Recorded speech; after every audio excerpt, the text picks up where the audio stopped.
So what kind of physical state were you in after the accident? I'd lost all my mobility, so I wasn't able to walk. I'd lost my independence. I couldn't sort of look after myself at all. So for the first probably 3 weeks after the accident, I needed full-time care, which was a massive contrast to my life before that point. And obviously what you experienced is, other than death, one of every cyclist's worst nightmares. So what was the psychological impact of that on you? It was shock because I'd built up a business coaching and I depended on that for my livelihood really, to be able to go out and swim with people, bike with people, run with people. I guess the processing of what my livelihood might be was quite a big consideration as well at the time, regardless whether I could ride a bike again or run again. It was much more survival, I suppose, than anything. So how did you start to come back from that? That's a really good question. Just the independent side, being able to support yourself on a daily basis, being able to do the simple tasks like making a meal or dressing yourself. That was the short-term goals, and once I was able to do that, then I could start to see a little bit of potential to maybe start to move in water. Certainly not resembling swimming at that early stage, but using water as a medium for recovery. And how long did it take you to get back up to running the first triathlon? It was 3 years almost to the day. So it was, incredibly. It seemed like a long time, but now when I look back, it actually wasn't that long at all in the kind of a perspective of a life, I suppose. And how did it feel to place first in your age group for the first triathlon that you did?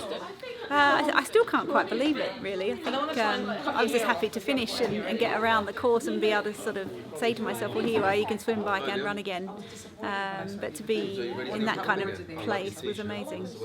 And what made you want to put it in book form, your story? Well, the amount of people I met, on the journey, really, and especially the profound effect it had on athletes I coach and good friends, they were all, in such a state of shock. I think that it's such an everyday thing that could happen, and just the effect that it has on a life. So I wanted to, have a sort of a way of documenting a process to give them hope, really, and just focus on the really important things of getting your life back on track. So I've heard it's part story, part instructional manual. What can people expect from the book? Well, originally the brief, from the publisher was it was to be a guide to recovery, an athlete's guide to recovery, I think was the brief I was working to. And as soon as I got my teeth into cataloguing, here's a swim recovery process, here's a bike recovery, here's a run recovery, I realised there was far more to my recovery process than I was giving myself credit for. So the nutrition came in, and all of the physical aspects in terms of the hydrotherapy, the physiotherapy, the strength and conditioning, the checking in with your body every day in some way, whether it be yoga or stretching or going for a walk, just something simple. And so that's when I thought that the story needed to be weaved in, and so that was very much how that fusion occurred. So what tips do you have for people recovering from physical injury, possibly not as extreme as yours, but physically fit people who are recovering themselves?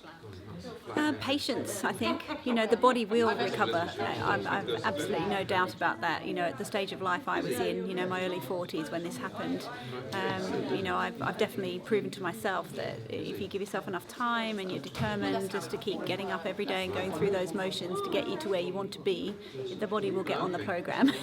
It might not originally, and you might have to, battle through painful days, but it's just like exactly the same process as training. The rewards are so great if you can, keep going.